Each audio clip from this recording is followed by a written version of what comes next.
Hello friends, आपका एक बार फिर से स्टोरी वर्ल्ड में स्वागत है। मैं आपके सामने दोबारा से एक रोमांचक कहानी लेकर प्रस्तुत हूँ। ये कहानी है एरन रॉल्स्टन की, जो कि एक 28 वर्षीय ताजगी से भरा हुआ नौजवान था, जो कि एक पर्वतारोही बनना चाहता था और दुनिया की जितनी भी ऊंची ऊंची चोटियां थी उनको फतह करना चाहता था। इसी जुनून को अपने आगे बढ़ाने के लिए वो सबसे पहले शुरुआत करता है कि क्यों ना हम इस तरीके की चट्टानों पर सबसे पहले चढ़ना शुरू करूं जहां पर थोड़ी कठिनाई हो, लेकिन अत्यधिक कठिनाई ना हो, जिससे कि मैं उनका अनुभव करते हुए सीख सकूं और विश्व की ऊंची ऊंची चोटियों को फिर फतह कर सकूं। चलिए दोस्तों, शुरू करते हैं आज की कहानी।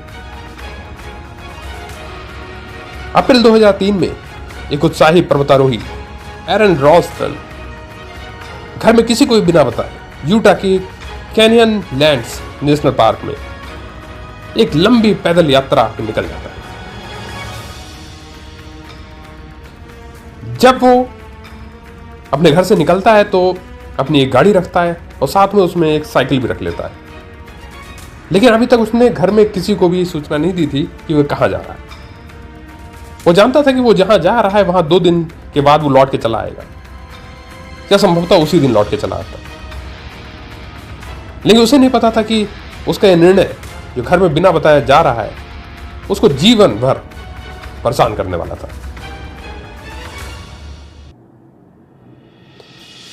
जब वो कैनियन लैंड्स नेशनल पार्क में पहुंचता है तो वो देखता है कि कुछ लड़कियां हैं, क्रिस्टी और मेगन, जो कि अपने रास्ते से भटक चुकी थी।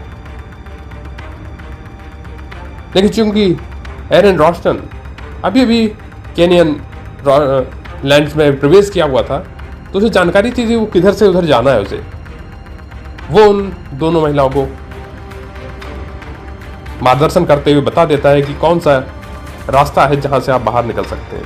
इसी बीच वो एक भूमिगत पुल को भी दिखाता है। तीनों ने वहां बहुत अच्छा समय बिताया और उस दोपहर लड़कियों ने एक पार्टी में आमंत्रित किया जो कि अगली रात आयोजित की जा रही थी। एरन हंसी खुशी स्वीकार भी कर लेता है और लड़कियों को अलविदा कर देता है, जो कि अपनी घर की तरफ चली जाती है। वह ब्लू जॉन कैनियन में एक स्लॉट घाटी के माध्यम से चढ़ाई को अपनी जारी रखता है। लेकिन उसे नहीं पता था कि जब वो जिस घाटी को पार कर रहा था, धोखेवश उसका एक पांव एक 800 पाउंड करीब 360 किलो के बोल्डर के ऊपर उसका पांव रख जाता है और वो जो बोल्डर था वो एकदम से सरकने लगता है घाटी के अंदर। बैलेंस बिगड़ जाने के कारण जो रॉल्स्टन था वो भी उस बोल्डर के साथ में नीचे गिरने लगता है। और एक स्थिति जब आती है जब वो नीचे होता है और पत्थर उसके एक हाथ को साइड की दीवार से जकड़ चुका था, पूरी तरीके से उसका हाथ फंस चुका था। शुरुआत में रॉल्स्टन प्रयास करता है कि आसानी से उसका हाथ निकल जाएगा। उसके हाथ में, उसके बैग में एक पानी की बोतल थी, थोड़ा खाना था और साथ में एक मल्टी औजार के रूप में जिसमें चाकू, कैंची, बहुत से छोटे छोटे औजार लगे होते हैं, वो भी उसके साथ में था, जो कि उसका सबसे बड़ा हथियार बनने वाला था इस सर्वाइवल में। वो प्रयास करना शुरू कर देता है। वो देखता है कि शायद मैं इसको हटा सकता हूं, क्योंकि उसका सीधा हाथ इस बोल्डर में फंस चुका था, इसलिए वह केवल अपने उल्टे हाथ से ही उस बोल्डर को हटा पा रहा था, अपने पांव को उस पर लगा पा रहा था। क्योंकि सीधा हाथ फंस जाने के कारण वो उल्टे हाथ से उतना जोर नहीं लगा पा रहा था जितना वो सीधे हाथ से लगा सकता था। यहां पर और समस्या गंभीर होती चली जा रही थी।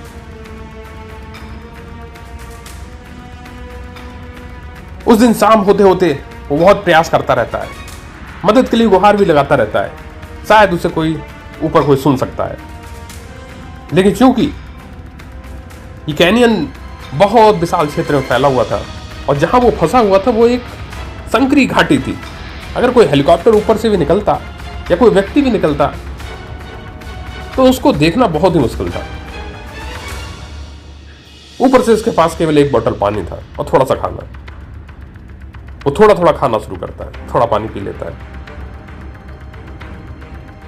और अपने जो छोटा औजार था उसके हाथ में, उसमें एक चाकू भी था छोटा। उस चाकू से वह उल्टे हाथ से उस पत्थर जो बोल्डर था उसको खुरचना शुरू कर देता है, किस तरीके से वो जगह बना पाए जिससे वो अपने उस सीधे हाथ को निकाल सके वहां से। रात भर वो प्रयास करता है लेकिन थक हार जाता है, थक के सो जाता है। ऐसा प्रयास करते करते 2 दिन बीत चुके थे लेकिन मदद की कोई संभावना नहीं दिख रही थी उसे। क्या करे आखिर वो? बीच बीच में वो उसके पास जो कैमरा था वो उससे रिकॉर्डिंग भी कर लेता था।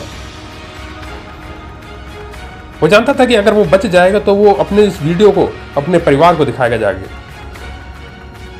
हर एक घटना को वो रिकॉर्ड कर रहा था बीच बीच में, लेकिन धीरे धीरे उसके कैमरे की रिकॉर्डिंग जो उसकी बैटरी थी वो भी खत्म होती चली जा रही थी, और साथ में उसका जो पावर थी, ताकत थी, वो भी धीरे धीरे समाप्त होती चली जा रही थी। साथ में जो मानसिक रूप से वो भी कमजोर होता चला जा रहा था।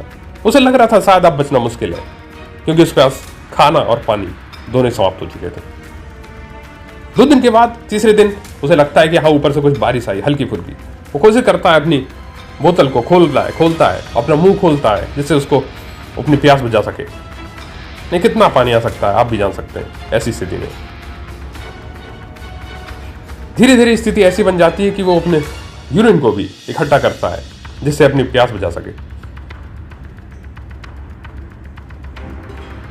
ऐसा नहीं था कि वह पहली बार इस स्थिति में फंसा था। 2002 में भी जब वो पर्वत के ऊपर चढ़ रहा था, वहां पर लैंडस्लाइड हो जाने के कारण वो अपने 3 दोस्तों के साथ बर्फ में फंस जाता है। उसकी गर्दन केवल वो फंसा रहता है काफी समय तक, फिर बाद में उसको बचाया जाता है। उसके बाद वो भर्ती रहता है। तो उसमें जीने की इच्छा पहले से थी, लेकिन यहां पर परिस्थितियां बदलती चली जा रही थी। उसका दिमाग काम करना बंद कर चुका था, क्या करे क्या ना करे लगातार। अब एक रात वो सपना देखता है कि उसका परिवार, उसके बच्चे उसको बुला रहे हैं। दूसरी तरफ वो ये भी देखता है कि वो उस पार्टी में जो उन महिलाओं ने उसको बुलाया था वहां पे वो एंजॉय कर रहा है हंसी खुशी तरीके से। उसमें फिर से पावर आती है, फिर से ताकत आती है, अपने मन को मजबूत करता है कि मैं निकल सकता हूं यहां से। फिर वो ऐसा निर्णय लेता है जो हम और आप सोचें तो समझ लीजिए सिहरन दौड़ पड़ती पूरे शरीर में। वो अपने हाथ को काटने पर पूरी तरीके से विचार कर चुका था और उसे प्रारंभ ही कर देता है।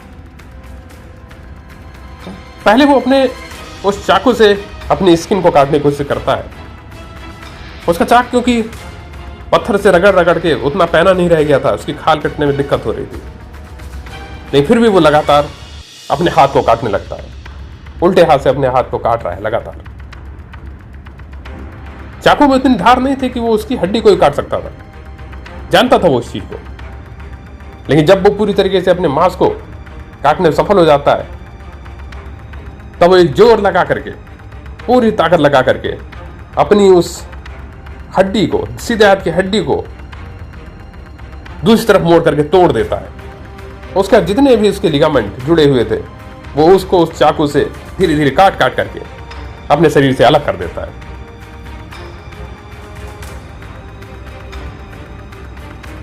अपने खून को बचाने के लिए, बहने से बचाने के लिए, इससे पहले ही वह एक बैंड के द्वारा अपने हाथ के ऊपरी सिरे को मजबूती से साथ बांध देता है। इस प्रयास में उसका 25% खून पूरी तरीके बह चुका होता है। ऐसी स्थिति में ही वो गिरता पड़ता उस कैनियन से बाहर निकल आता है। लगभग 15-20 मिनट चलने के बाद, कैनियन के ऊपर आने के बाद वो देखता है कि एक